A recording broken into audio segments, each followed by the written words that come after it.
everyone, welcome back. So today I will be making a Kanellängd, and of course I googled how to say this Swedish cinnamon bread, but I'm very excited to make this because it seems like a challenge anytime I have to bake with yeast.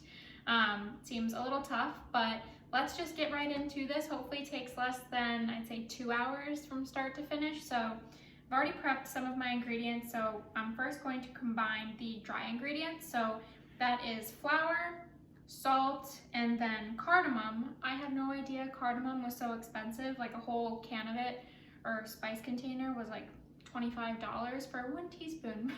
So hopefully I'll find some other recipes moving forward that use cardamom. But let's put it all together and then just whisk it very briefly to combine the dry ingredients. And the reason I'm not saying the amount of each ingredient is because I had to convert them from grams in the recipe because it is a Swedish dish to cups and tablespoons, and I can't remember the size of each of them, so we're just gonna go with it. I'll put the recipe in the link on the video so you guys can follow along if you choose to. So we have our dry ingredients. Now I'm going to combine the wet ingredients. So I have melted butter, and I'm going to make this dairy-free. So I am going to use eggs, so it won't be vegan, because I don't really like egg substitutes yet. But this is vegan butter, so that goes in. It is melted already. Then I'm going to add in oat milk. It's supposed to be full-fat milk, so we'll see how that turns out in the end. And then I'm just going to mix that together with some of the sugar. And then I'm gonna mix that, and then I'm gonna add half an egg. So it's about a tablespoon of an egg. And I'm nervous because of course the butter and the milk are warm, so the egg is gonna cook. And I have issues with that, like when making like things like tiramisu, because it cooks the egg and it's not supposed to be, you know, a scrambled egg within your dough. But I'm gonna combine that together. But I am going to add the yeast right into the dry ingredients. Gonna mix that together. I'm gonna add the egg to the dry ingredient or the wet ingredients. Wish me luck. Okay, now I'm going to slowly add it into my dry ingredients. Ooh, I love the smell of cardamom though. Maybe that's why it's so expensive, because it smells so good. So I think I'm supposed to mix this together by hand. I always get nervous when it says to do that. I wonder why I just can't put it in a mixer. But it's coming together pretty easily. Can you guys see that? It's forming its own ball. Okay.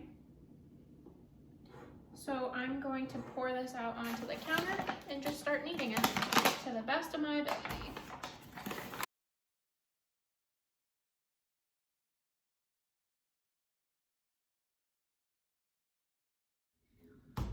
Okay, so I kneaded this by hand for about 7 minutes, and then I put it in the stand mixer for about 5. It's supposed to be smooth and silky. It's almost there, but I can't knead this thing anymore, and I don't think it will help anymore. So I'm going to do the next step, which is just to put it in a lightly oiled bowl. So I'm actually gonna leave it in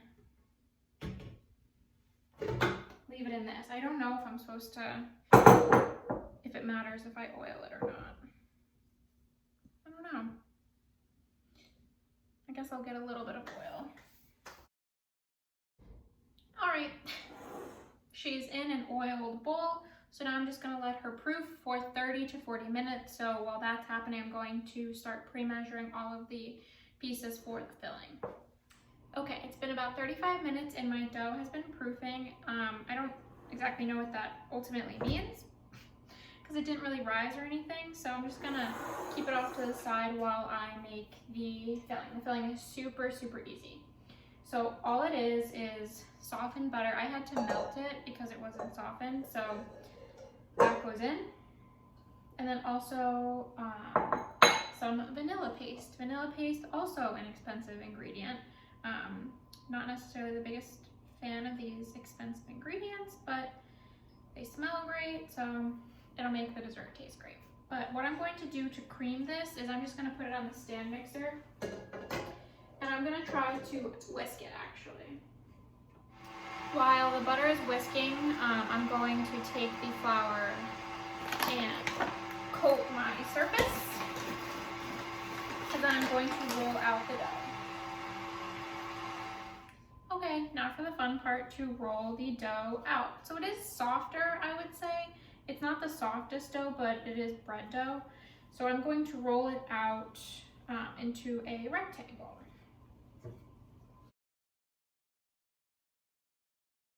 Okay, so that is very difficult to roll out that kind of dough. So also what I need to do is combine my sugar and my cinnamon. So I'm just going to do this in my little ramekin. Shouldn't be too difficult. Just going to mix it together because I've run out of bowls. Okay, so a trick is you're supposed to like pinch the dough down to the surface so it stays. I'm trying it because then we're going to roll it like a hot dog. So now I'm going to take my butter mixture. Tastes exactly what you think it would taste like. And I'm going to spread it over the dough. I'm leaving a little bit of space on the edges so I can roll it easier. Melted butter, check. So now I'm going to take the cinnamon sugar mixture and just pour it over the whole thing.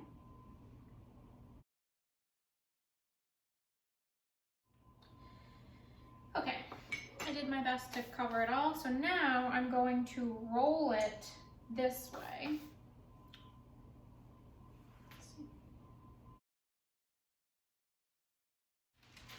I am preparing my tray because I think what I have to do is finish rolling it, put it on the tray, and then cut it on the tray. That's what I'm going to try to do at the very least. I'm going to continue rolling it, and then I don't know if it's because I overstuffed it, but okay.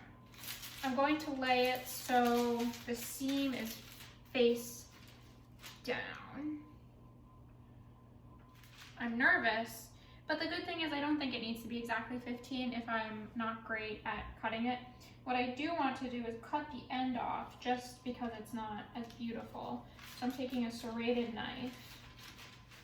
So what you're going to do is you're going to keep them attached, which is pretty cool. So I'm going to cut it and then you place them on opposite sides and it almost looks like, kind of like a tree, but let's try. So now I'm going to try to like alternate them. Maybe starting in the back would be easier, and I'm going to pull and push. So they're supposed to alternate and they're supposed to fall.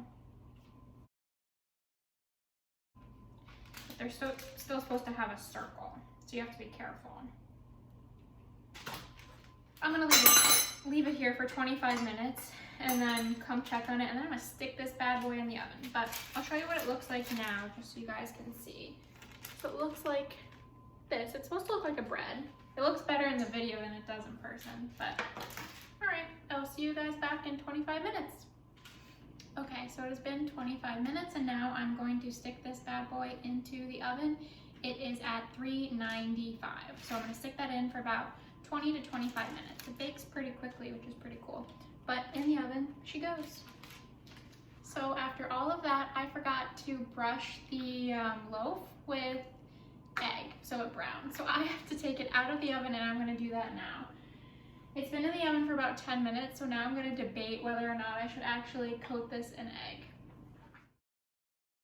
So I hope if I do this quickly that it won't mess anything up, or like, I don't know, but it's really, really light and I want it to be brown, so I'm gonna do it. Can't believe I forgot this.